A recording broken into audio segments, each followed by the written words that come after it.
Let's discuss Bart Ehrman's hypothesis that the doctrine of eternal torment in hell was a later construct by the Christians by the time of the 4th century. Bart Erhman is a professor at the University of North Carolina in Chapel Hill. That's 2 hours from where I live. Wow, I could go visit him if I had a car. Now, Bart Erhman says that the early Christians did not believe in going to hell when you died. Now, what really concerns me about Bart Erhman is I can show you a Christian by the name of Polycarp. He was alleged to be the disciple of John the Beloved, one of the apostles of Jesus Christ. Polycarp is said to have talked with some of the disciples of the Lord. Polycarp believed in an eternal hell. And I'm about to show you. Bart Erhman, just do a 5-minute Google research. Bart Erhman. And you may discover that you are wrong about your belief when the doctrine of hell was invented.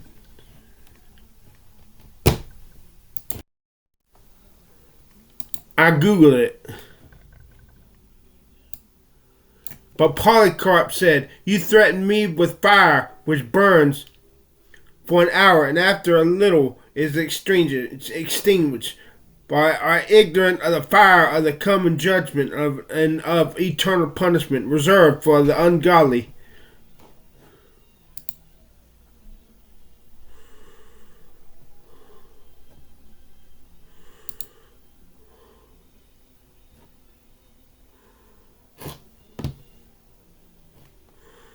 Irenaeus and Polycarp talk of everlasting hell.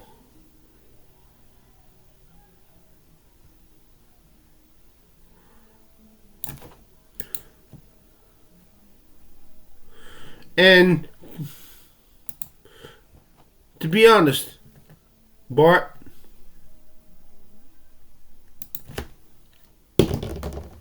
hold on.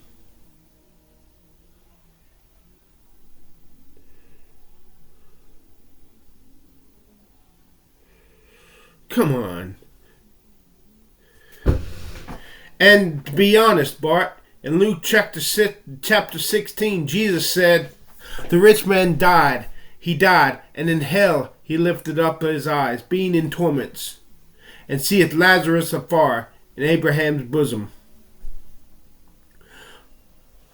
And if you go research what the Jews in Judaism believed even before Jesus, they believed in conscious torment after death, eternal conscious torment after death.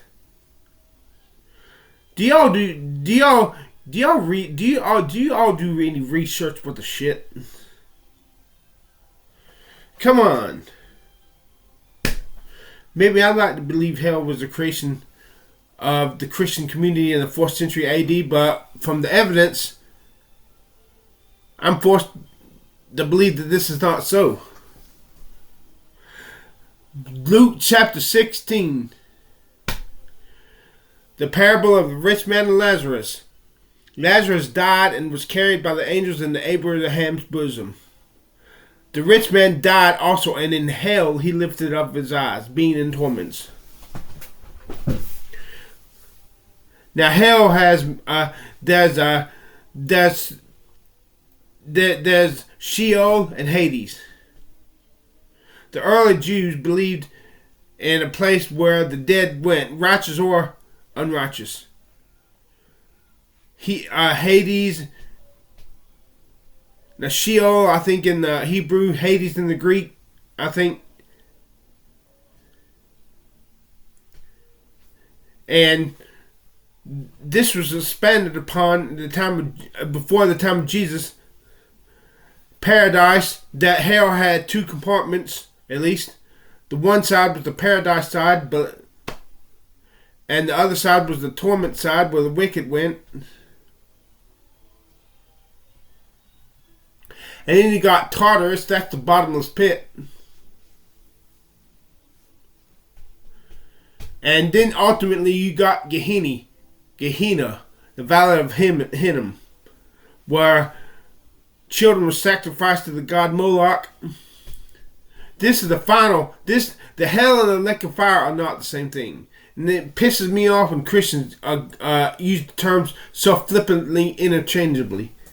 The lake of fire would be called Gehenna, the final abode of the wicked.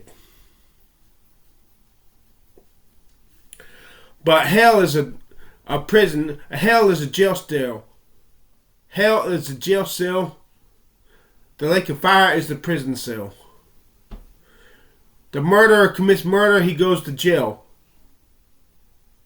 He stands before the judge and is found guilty, he goes to prison. God, this is so simple. How can you people be tripping over your dicks unable to get this? Damn, this is simple. This is Christianity 101. This is theology 101. While the book of Maccabees does not explicitly mention the concept of quote-unquote hell as understood in Christianity, it does allude to an afterlife where those who die for their faith can be rewarded and potentially suggest a form of punishment for the wicked, hinting at a belief in some form of post-mortem judgment, most notably seen in the practice of praying for the dead, which is interpreted by some as the belief in a cleansing process after death, similar to the concept of purgatory. However, the exact nature of the afterlife remains open to interpretation.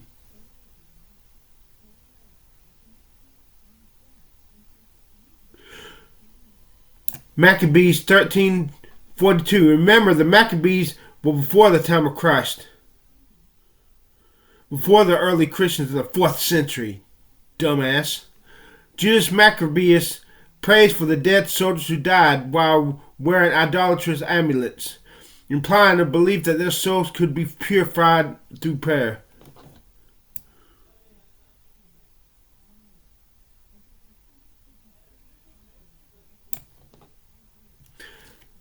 The text does not use the term hell or describe a place of eternal torment, but the concept of divine retribution for wrongdoing is present.